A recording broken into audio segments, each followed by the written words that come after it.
What's up, guys? It is Carly here, bringing you day 22 of my 31 days of horror, and today I'm going to be talking about a movie that I watched on Netflix. I actually watched it with JP because I believe he's doing it for their Halloween podcast special, and that is Murder Party from, I believe, the year 2007. This wasn't a movie I'd ever really heard about, honestly. I might have heard the title once or twice, but I never really knew anything about it or even realized it was a Halloween type of film. But the plot with this one is you have this dude, he's walking down the street one day, I believe, and he comes across an invitation to a Halloween party. And it basically says just like come alone on this day and all that. So he goes home, and you can see that he's kind of a loser. He lives in sort of a rundown small apartment with nothing but a pet cat, and he's like talking to the cat. So you can just see that he's a pretty lame and lonely dude, and he decides to dress up and go out to this party just to do something different and have a good time.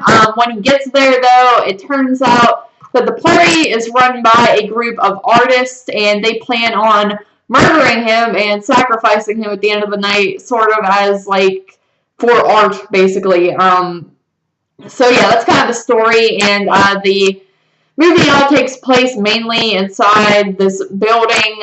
It's like a basement to some place, I believe, or something like that. And that's where the majority of the film takes place. And you're just watching and learning more about these artist characters as well as the dude who is, shows up to the party and they're supposed to kill. So that's what's going on here.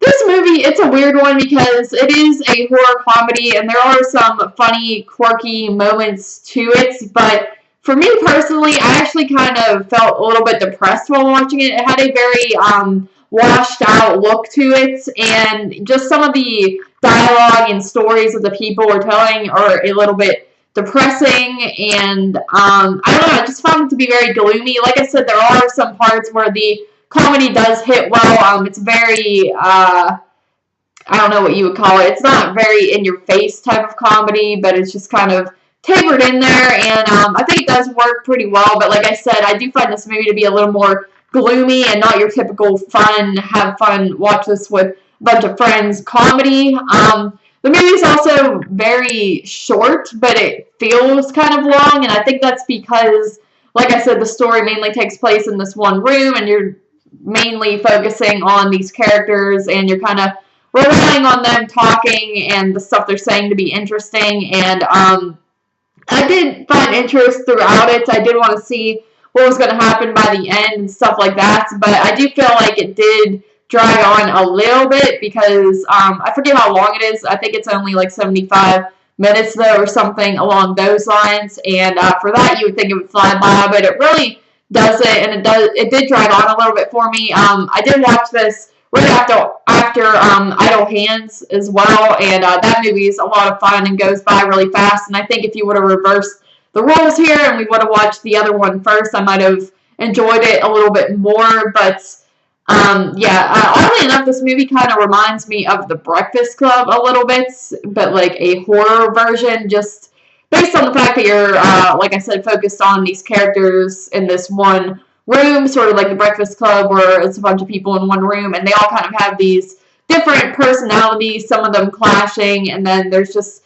scenes that are very reminiscent to The Breakfast Club for me, but it was just kind of a weird comparison that I felt while watching it. I did like how it ends, like the wrap-up at the end. I thought it was pretty well done, and for it being a short movie, I think it's one of those movies that does have a solid just closing to it. It's nothing overly special, and definitely something that you have seen before, but I didn't think it was bad, especially, like I said, for a short, simple film like this. I was okay with it.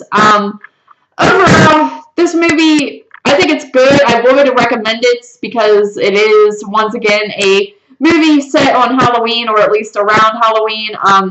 It is set on Halloween, actually. There is a pretty cool part at the end where one of the dudes is walking down the streets, and it's just kind of depressing because you get the vibe that Halloween is over, and it's kind of like the ghost of Halloween, and now you're into November, and I thought that was actually a pretty cool visual because I get super depressed as soon as November 1st hits. So I did like that about it. So like I said, it is set on Halloween. So if you're in the Halloween mood and you want to just watch movies kind of themed towards that and fall and October in general, I would definitely recommend this film. And I also feel like the comedy would hit a little more with some people. But as I said, I kind of just found it to be a little bit too gloomy and probably not something that I would go back to. But I did give it a 6.5 out of 10. That might not seem like the highest rating, but I feel like it's pretty fair. It is an above average film.